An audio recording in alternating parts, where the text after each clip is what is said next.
நீங்க கடவுளும் இல்லை, அரசரும் இல்லை. பத்திரப்பதிவு அதிகாரியை விளாசிய விவசாயி.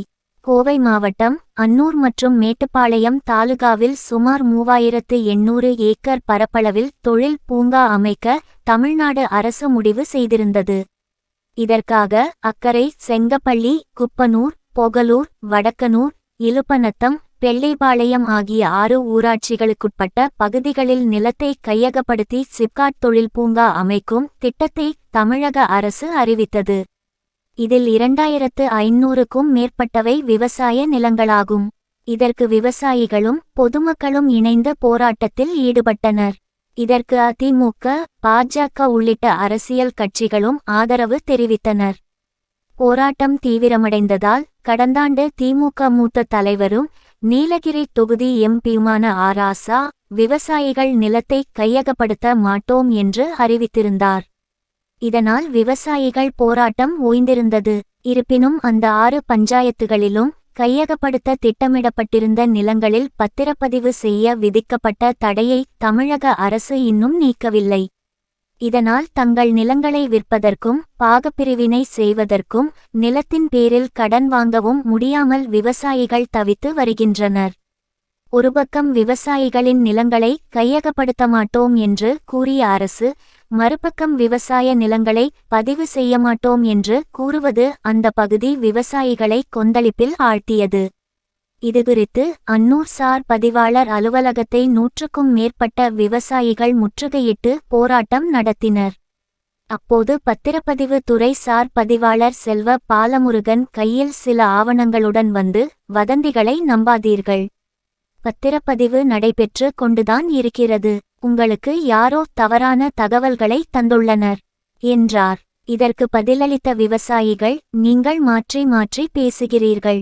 மக்களுடன் முதல்வர் கூட்டத்தில் கூட பத்திரப்பதிவை நிறுத்தி வைக்க சொல்லியுள்ளதாக நீங்கள் கூறினீர்கள் என்று சொல்லிக் கொண்டிருக்கும் போதே அந்த அதிகாரி அலுவலகத்துக்குள் செல்ல முயற்சித்தார். அதற்கு விவசாயி சங்க தலைவர் குமார ரவிக்குமார், ஜாக்கிரதை, எங்களை எல்லாம் பார்த்தால் உங்களுக்கு எப்படி இருக்கிறது? கேட்பதற்கு முறையாக பதில் சொல்லுங்கள். காவல்துறையை மீறி எதுவும் நடக்காதா? ஆன்லைனில் புகார் பதிவு செய்துவிட்டு உயர் நீதிமன்றத்தில் உத்தரவு வாங்கி வந்து நடவடிக்கை எடுப்போம். நீங்கள் ஒன்றும் கடவுள் இல்லை, அரசரும் இல்லை. நாங்கள் உங்களிடம் பிச்சை கேட்கவில்லை. நீங்கள் இந்திய அரசியலமைப்பு சட்டப்படி நியமிக்கப்பட்டுள்ள அரசு பணியாள். எங்கள் மக்கள் வரிப்பணத்தில் இருந்துதான் உங்களுக்கு ஊதியம் வழங்கப்படுகிறது. நடப்பது சட்டத்தின் ஆட்சி. சட்டப்படி பணியாற்றாவிடின் உரிய விளைவுகளை சந்திக்க நேரிடும் என்றார். இப்படி சொல்லிட்டு போனோம்னா அதை அப்படியே கேட்டு எங்களால பார்த்தவங்களுக்கு அப்படி தெரியுதாக்கு? கேட்கறது ஒழுக்கமா பதில் சொல்லுங்க. கம்ப்ளைண்ட் ரெடி பண்ணி வச்சிருக்கிறோம். இதே செல்வம் உங்க மேல எஃப்ஐஆர் போட்டு ரிமாண்ட் பண்ண ஞாபகம் வச்சுக்கோங்க. இல்லன்னா செல்வத்துக்கிட்ட தொங்கிட்டு இல்ல, ஆன்லைன்ல கம்ப்ளைண்ட் ரெஜிஸ்டர் பண்ணிட்டு நான் ஹைகோர்ட்ல டைரக்ஷன் வாங்கிட்டு வந்துருவேன். என்ன நினைச்சு பேசிட்டு இருக்கீங்க? உங்க பேர் என்ன முதல்ல சொல்லுங்க. செல்வம், ஒரு நிமிஷம். முதல்ல அவரு வந்து சரியா நடந்துக்கணும் பாருங்க. உங்களோட கடமை என்ன? அவரு இப்படி காட்டிட்டு இன்னைக்கு பண்ணிருக்கா போறேன் அப்படின்னு போனா பத்திரப்பதிவு தடை இல்லைன்னு அன்னைக்கு நம்ம சொல்லி முதல்ல அவர் உள்ள போறேன்னு சொல்லக்கூடாது. நாங்க வேலையில்லாத வந்து திறமை நின்று இருக்கிறோமா?